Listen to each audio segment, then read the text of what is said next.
Hello. um, Thank you. It's my presentation on how to not suck at pixel art. So, first of all, who am I? I'm James. I've been doing pixel art for 12 years-ish. I started taking art seriously much later, around 16, when school kind of forces you to take a creative subject. Currently not employed, just graduated, all that jazz. So yeah, and I'm interested in both game design and game art. I've done game art for most of the games I worked on, but I did my thesis on system theory and systems design.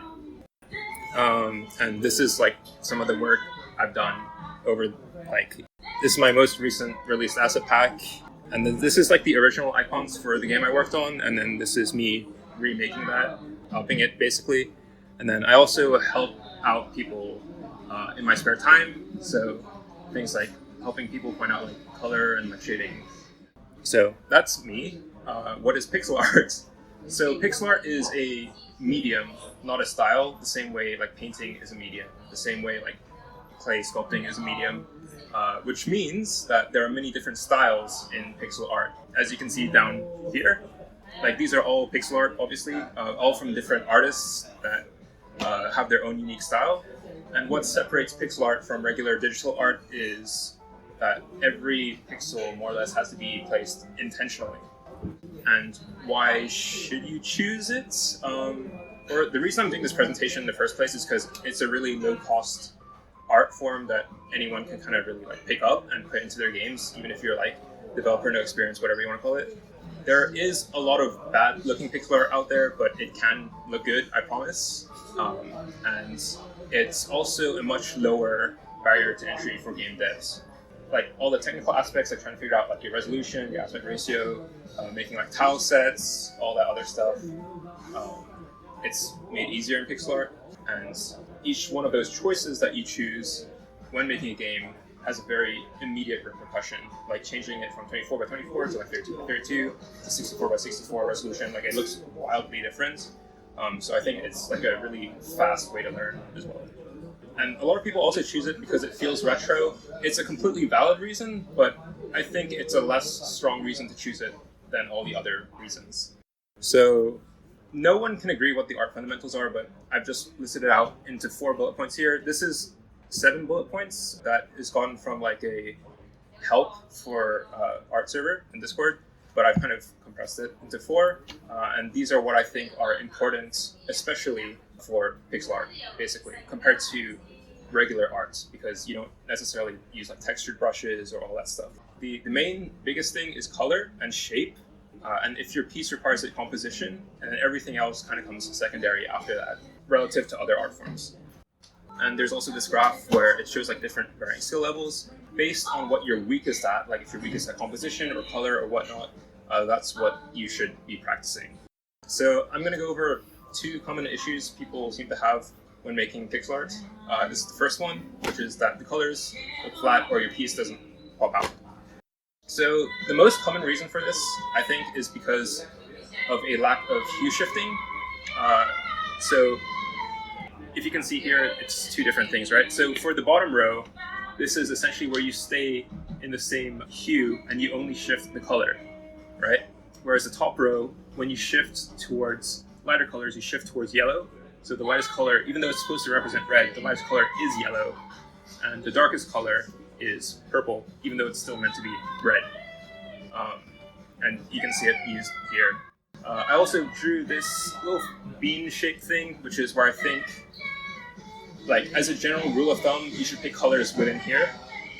Everything else is a bit extreme, and it's harder to make it look good if you don't have a lot of experience with art in general. And so, because it's meant to be a beginner's guide, stay within the bean, basically.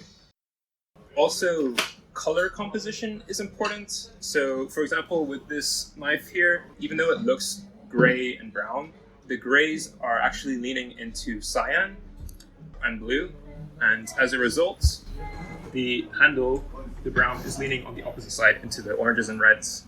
I also put this picture of a bone up here just to show you that the value of the color itself is more important than the color you choose or the hue you choose. So this is all over the place. It's yellow, it's orange, it's green, it's blue. but because it has a clear gradient shift, it looks okay. And this is actually just hue shifting to the extreme. And the final thing to keep in mind in this area is how your thing like looks. Like if I were to color this completely black, it would still be like a recognizable silhouette. That's important in art. It's still important in pixel art. That doesn't change. And the way you shade things also matters, right? Like how shiny or how dull something is. This one has higher contrasting colors, so it looks shinier than that down there, which has lower contrasting colors, which makes that one look more metallic and that one look more wood-like. Second issue I see people talking about is that their piece feels uninteresting, it looks static, it's not dynamic. This applies not just to compositions, but also to like actual sprite work as well. So for example, like thinking about what your main shape is. For example, this little fella here has a very round shape, and that's like the dominant shape. That's what your eyes can like immediately distinguish. And then the skeleton is more like boxy, rectangular, all that stuff. Same goes for this. It's like, this is literally just a square and a circle. This is rectangle. It makes the piece itself easier to digest for the viewer. You're essentially trying to design a easy to consume visual experience, if that makes sense. Because in games, clarity is king. There's also a rule called large, medium, small. If you do a bit of art, you already know this, but you want to dedicate a larger amount of color, usually around 60%, to one shape or one color or a combination, and then 30% for the next and 10% for the next. And this creates visual intrigue where the larger shape is the general shape of the object, and it's also where your eyes rest, and everything else is there to accentuate it. In this case, this is a really weird one. So ignore this on top. This changes depending on the job. And then this is the big, medium, and small piece here. And the final thing is composition. It's just how you use color and shapes to draw the eyes. So for example, in this bottom piece here, you can see it's really bright and it's like a very clear circle. So the viewer will look here first and will see trails flaring from there. That's what makes it look like it's coming down towards the viewer. And there's a lot of different ways you can do composition. You can do one where it's more like in a 3D space, one where it's more central.